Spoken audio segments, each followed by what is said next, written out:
Hello everyone, welcome to my YouTube channel Pradhan Academy. आज मैं आप सभी के लिए भारतीय इतिहास से संबंधित कुछ महत्वपूर्ण प्रश्न लेकर आया हूं, जो परीक्षा की दृष्टि से बहुत ही उपयोगी है। चलिए अब हम सीधे प्रश्न पर आते हैं। प्रश्न नंबर 1, निम्नलिखित में से किस इमारत के डिजाइन और वास्तुकला से उस्ताद ईसा संबंधित हैं? विकल्प है आपके सामने। ए ताजमहल, बी बुलंद दरवाज़ा, सी लाल किला और डी एतमाद उद दौला का मकबरा। इस प्रश्न का सही उत्तर है विकल्प ए ताजमहल। ताजमहल का संबंध जो है उस्ताद ईसा से संबंधित है। तो ताजमहल के जो मुख्य डिजाइन और वास्तुकलाकार थे वो थे ईसा, उस्ताद ईसा, इसलिए यहाँ पर विकल्प ए सही उत्तर है। अगला प्रश्न देखिए, अष्टभुजाकार आकृति वाले मकबरा का संबंध किस वंश से है? विकल्प है ए लोदी वंश, बी खिलजी वंश, सी सैयद वंश और डी तुगलक वंश। इस प्रश्न का सही उत्तर है विकल्प ए लोदी वंश। अष्टभुजाकार आकृति वाले मकबरा जो है बनाने का काम लोदी वंश के समय प्रारंभ हुआ था, इसलिए यहाँ पर विकल्प ए सही उत्तर है।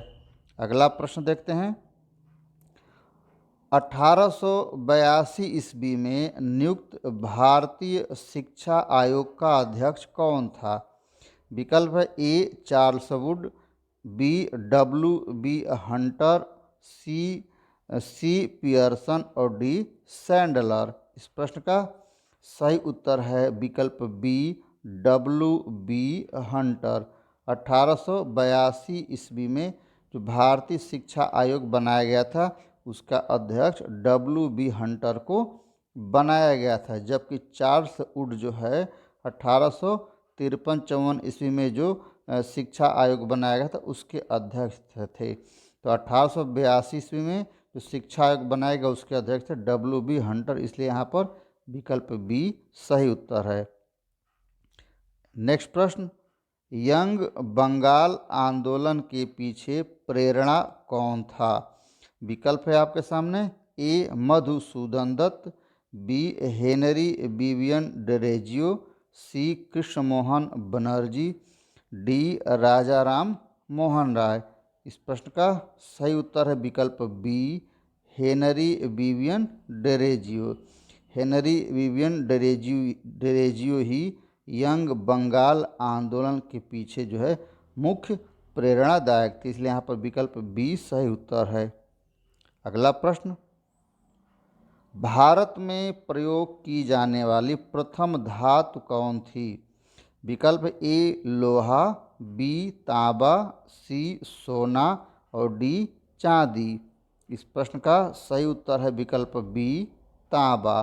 भारत में प्रयुक्त की जाने वाली पहली धातु तांबा थी, इसलिए यहाँ पर विकल्प बी सही उत्तर है। अगला प्रश्न, हड़प्पा सभ्यता की पहली खगोलीय पर्यवेक्षणशाला कहाँ पाई गई थी? विकल्प है ए दैमाबाद, बी धौलावीरा, सी मोहनजोदड़ो और डी लोथल। इस प्रश्न का सही उत्तर है विकल्प बी धौलावीरा। धौलावीरा में हड़प्पा सभ्यता की पहली खगोलीय पर्यवेक्षणशाला पाई गई थी, इसलिए यहाँ पर विकल्प बी सही उत्तर है। अगला प्रश्न देखते हैं, किन दो नदियों के बीच की भूमि को ब्रह्मवर्त कहा गया है? विकल्प देखिए, ए सरस्वती नदी और दृश्यवती नदी, बी सरस्वती नदी और सरयू नदी, सी सतोद्री नदी और बिपाशा नदी, डी गंगा नदी और यमुना नदी। इस प्रश्न का सही उत्तर है विकल्प ए सरस्वती नदी और दृश्यवती नदी। सरस्वती नदी और दृश्यवती नदी के बीच के क्षेत्र को जो है ब्रह्मवर्त कहा गया है, इसलिए यहाँ पर विकल्प ए सही उत्तर है।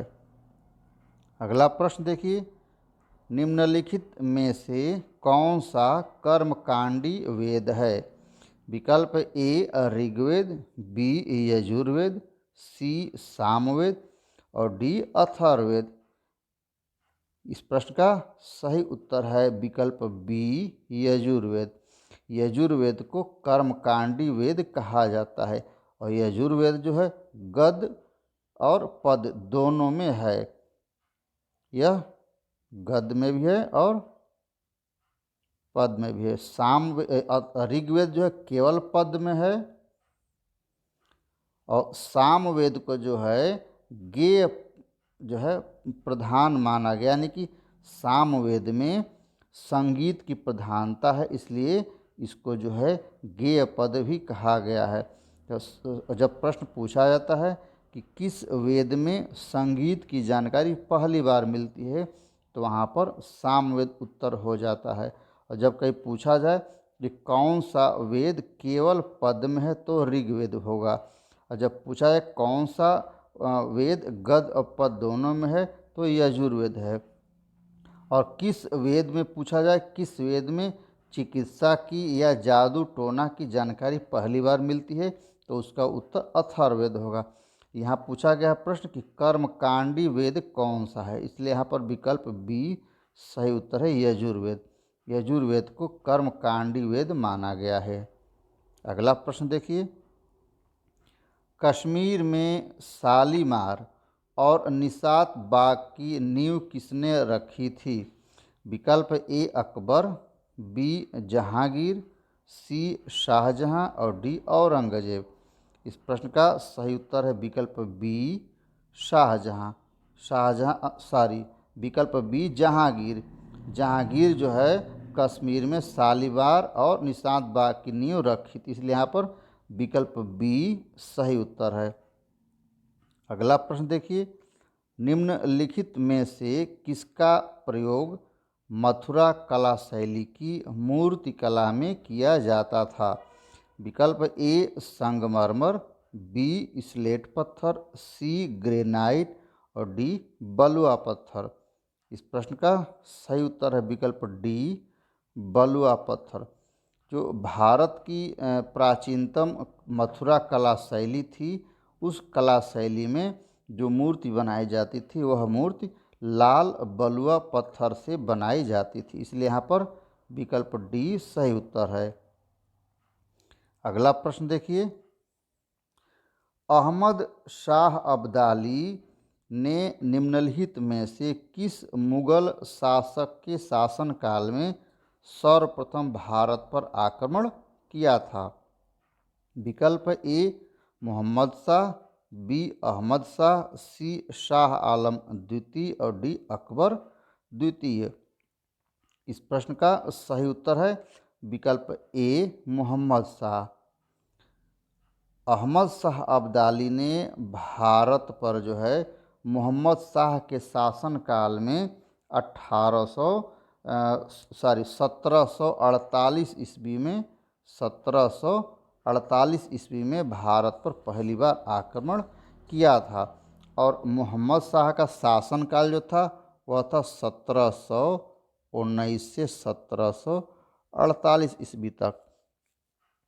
तो अहमद शाह अब्दाली कौन था? यह अफ़गान था और भारत पर सर्वप्रथम मुग़ल बादशाह मोहम्मद शाह के शासनकाल में आक्रमण किया था, इसलिए यहाँ पर विकल्प ए सही उत्तर है।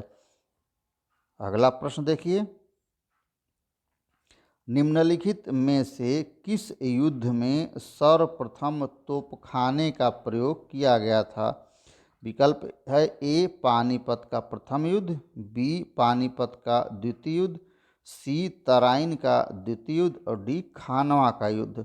यहाँ पर इस प्रश्न का सही उत्तर है विकल्प ए पानीपत का प्रथम युद्ध। पानीपत का प्रथम युद्ध 1526 ईस्वी में बाबर और इब्राहिम लोदी के बीच हुआ था। पानीपत का द्वितीय युद्ध 1556 ईस्वी में हुमायूं और जो है अकबर और हेमू के बीच हुआ था। और तराइन का द्वितीय युद्ध 1192 ईस्वी में पृथ्वीराज चौहान और मोहम्मद गोरी के बीच हुआ था। और खानवा का युद्ध यह 1500 27 ईस्वी में बाबर और राणा सागा के बीच हुआ था। इसलिए यहाँ पर सर्वप्रथम तोपखाने की जब बात आती है तो सर्वप्रथम तोपखाने का प्रयोग पानीपत के प्रथम युद्ध में 1526 ईस्वी में हुआ था। और इस तोपखाने का प्रयोग बाबर की तरफ से, यानी कि जो मुग़ल आक्रमणकारी थे वो बाबर की तरफ से किया गया था। इसलिए यहाँ पर विकल्प ए सही उत्तर है। अगला प्रश्न देखिए, 1556 ईस्वी में दिल्ली को खोने वाला हिंदू शासक कौन था?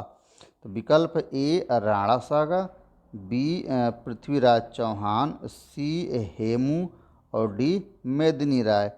इस प्रश्न का सही उत्तर है विकल्प सी हेमू।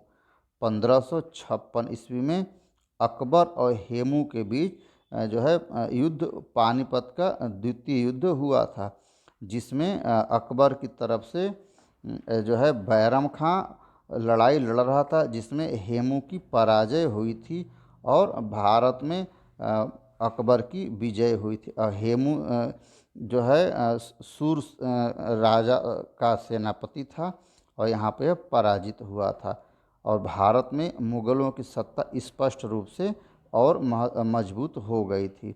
इसलिए 1556 ईस्वी में जो है दिल्ली को खोने वाला हिंदू शासक यह हेमू था। तो इसलिए विकल्प यहाँ पर सी सही उत्तर है। अगला प्रश्न देखिए, बाबर को उसकी मृत्यु के बाद सर्वप्रथम आगरा के आराम बाग में दफनाया गया था। इसके बाद किस शासक के शासनकाल में उसके शरीर को काबुल में दफनाया गया? विकल्प है ए हुमायूं, बी अकबर, सी शेरशाह और डी शाहजहां। इस प्रश्न का सही उत्तर है विकल्प सी शेरशाह। शेरशाह के शासनकाल में बाबर को उसकी मृत्यु के बाद जो है आगरा के आराम बाग से जो है उसके बॉडी को निकाल करके फिर जो है काबुल में दफनाया गया था। इसलिए यहाँ पर विकल्प सी सही उत्तर है। अगला प्रश्न देखिए, ब्रिटिश शासनकाल के दौरान भारत का शीर्ष न्यायालय कौन था? विकल्प A federal court, B presidency court, C privy council court और डी इंग्लैंड का सुप्रीम कोर्ट। यहाँ पर इस प्रश्न का सही उत्तर है सी प्रिवी काउंसिल। ब्रिटिश शासनकाल में भारत का शीर्ष जो न्यायालय था उसको हम प्रिवी काउंसिल कहा जाता था। अगला प्रश्न, भारतीय राष्ट्रीय कांग्रेस की पहली महिला अध्यक्ष कौन थी? विकल्प ए सरोजनी नायडू, बी सुचेता कृपलानी, सी राजकुमारी अमृत कौर और डी एनी बेसेंट। इस प्रश्न का सही उत्तर है विकल्प डी एनी बेसेंट। 1917 ईस्वी के कलकत्ता अधिवेशन में एनी बेसेंट को कांग्रेस की तरफ से अध्यक्ष बनाया गया था, जो भारतीय राष्ट्रीय कांग्रेस की पहली महिला अध्यक्ष बनी थी। इसलिए यहाँ पर विकल्प डी सही उत्तर है। अगला प्रश्न देखिए, गदर आंदोलन के शुरू होने का सबसे महत्वपूर्ण कारण था। विकल्प है ए प्रथम विश्व युद्ध का प्रारंभ, बी कामागाटा मारू प्रकरण, सी लाला हरदयाल की गिरफ्तारी और डी जलियांवाला बाग हत्याकांड। इस प्रश्न का सही उत्तर है विकल्प ए प्रथम विश्व युद्ध का प्रारंभ। जो गदर आंदोलन हुआ था वह 1913 ईस्वी में सैन फ्रांसिस्को में हुआ था और यह प्रथम विश्व युद्ध का प्रारंभ ही इसका महत्वपूर्ण कारण था। इसलिए यहाँ पर विकल्प ए सही उत्तर है। अगला प्रश्न देखिए, प्राचीन भारत की जोरवे संस्कृति का संबंध भारत के किस राज्य से है? विकल्प ए राजस्थान, बी गुजरात, सी मध्य प्रदेश और डी महाराष्ट्र। इस प्रश्न का सही उत्तर है विकल्प डी महाराष्ट्र। प्राचीन भारत की जो जोरवे संस्कृति मिली है वह महाराष्ट्र राज्य से संबंधित है। इसलिए यहाँ पर विकल्प डी सही उत्तर है। अगला प्रश्न देखिए, तमसो माँ ज्योतिर्गमय, या हमें अंधकार से प्रकाश की ओर, हमें अंधकार से प्रकाश की ओर ले चलो का संबंध किस उपनिषद से है? तो यहाँ पर विकल्प जो दिया गया है, विकल्प ए छांदोग्य उपनिषद, विकल्प बी मांडुक्य उपनिषद, विकल्प सी मुंडक उपनिषद और विकल्प डी बृहदारण्यक उपनिषद। इस प्रश्न का सही उत्तर है विकल्प डी बृहदारण्यक उपनिषद। तमसो माँ ज्योतिर्गमय, यह जो है बृहदारण्यक उपनिषद से लिया गया है, जिसका अर्थ होता है कि हमें अंधकार से प्रकाश की ओर ले चलो। इसलिए जो विकल्प डी यहाँ पर सही उत्तर है। अगला प्रश्न देखिए, निम्नलिखित में से किसे बौद्ध धर्म के विस्तार का प्रथम मूर्त साक्ष्य माना जाता है? विकल्प है बुद्ध की मूर्ति, बी अशोक के शिलालेख, सी जातक कथाएं और डी महाविभाषा। इस प्रश्न का सही उत्तर है अशोक के शिलालेख। अशोक के शिलालेख को बौद्ध धर्म के विस्तार का प्रथम मूर्त साक्ष्य माना जाता है।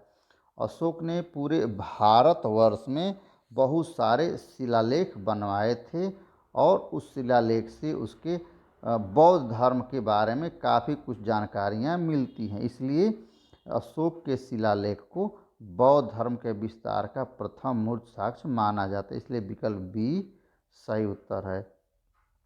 अगला प्रश्न देखिए, पुष्यमित्र शुंग के बाद कौन शासक बना था? विकल्प ए अग्निमित्र, बी वसुमित्र, सी देवमित्र और डी वज्रमित्र। इस प्रश्न का सही उत्तर है विकल्प ए अग्निमित्र। पुष्यमित्र शुंग जो है शुंग वंश का संस्थापक था और मौर्य वंश के बाद शुंग वंश की स्थापना भारत में हुई थी। पुष्यमित्र शुंग के बाद अग्निमित्र वहाँ का शासक बना था, इसलिए विकल्प ए यहाँ सही उत्तर है। अगला प्रश्न, ग्वालियर के निकट बाघ की गुफाएं किस युग की चित्रकला का प्रतिनिधित्व करती है? विकल्प है मौर्य युग, बी गुप्त युग, सी कुषाण युग और डी राजपूत युग। तो इस प्रश्न का सही उत्तर देखते हैं कि ग्वालियर के निकट बाघ की गुफाएं जो है गुप्त युग की चित्रकला से संबंधित है, इसलिए यहाँ पर विकल्प बी सही उत्तर है। गुप्त युग की चित्रकला का प्रतिनिधित्व बाघ की गुफाएं करती हैं। अगला प्रश्न देखिए, निम्नलिखित में से किसे गोरिल्ला युद्ध नीति का प्रणेता कहा जाता है? गोरिल्ला युद्ध नीति, विकल्प जो दिया है ए शिवाजी, बी मलिक अंबर, सी शाहजी भोसले और डी मालोजी भोसले। इस प्रश्न का सही उत्तर है विकल्प बी मलिक अंबर। मलिक अंबर को गोरिल्ला युद्ध नीति का प्रणेता कहा जाता है, इसलिए यहाँ पर विकल्प बी सही उत्तर है। अगला प्रश्न देखिए, निम्नलिखित में से दिल्ली के किस सुल्तान ने स्वयं को सिकंदर ए सानी घोषित किया था? विकल्प दिया है ए बलबन, बी अलाउद्दीन खिलजी, सी मुबारक शाह खिलजी और डी मोहम्मद बिन तुगलक। इस प्रश्न का सही उत्तर है विकल्प बी अलाउद्दीन खिलजी। अलाउद्दीन खिलजी जो है खिलजी वंश का सुल्तान था और उसने स्वयं को सिकंदर ए सानी घोषित किया था, इसलिए विकल्प बी यहाँ सही उत्तर है। अगला प्रश्न, निम्नलिखित में से किस चिश्ती सूफी संत को चिराग ए देहलवी के नाम से जाना जाता है? विकल्प शेख निजामुद्दीन औलिया, बी शेख नसीरुद्दीन महमूद, सी शेख कुतुबुद्दीन बख्तियार काकी और डी है शेख मोइनुद्दीन चिश्ती। इस प्रश्न का सही उत्तर है विकल्प बी शेख नसीरुद्दीन महमूद, शेख नसरुद्दीन महमूद, जो चिश्ती सूफी संप्रदाय के एक संत थे और इनको जो है चिराग ए देहलवी नाम से जाना जाता है, इसलिए यहाँ पर विकल्प बी सही उत्तर है। तो स्टूडेंट्स, इन सभी प्रश्नों का बहुत ही ध्यान से अध्ययन कीजिए और इसके प्रश्न जो है एग्ज़ाम में आने की काफ़ी संभावना है। तो इस वीडियो को आप लोग पूरा देखिए और वीडियो देखने के बाद अगर वीडियो अच्छी लगे तो कमेंट बॉक्स में अपना कमेंट भी अवश्य दीजिए। इस चैनल को सब्सक्राइब कीजिए, वीडियो को लाइक कीजिए, जिससे कि वीडियो बनाने में हमको और अधिक प्रेरणा मिल सके। बहुत बहुत धन्यवाद।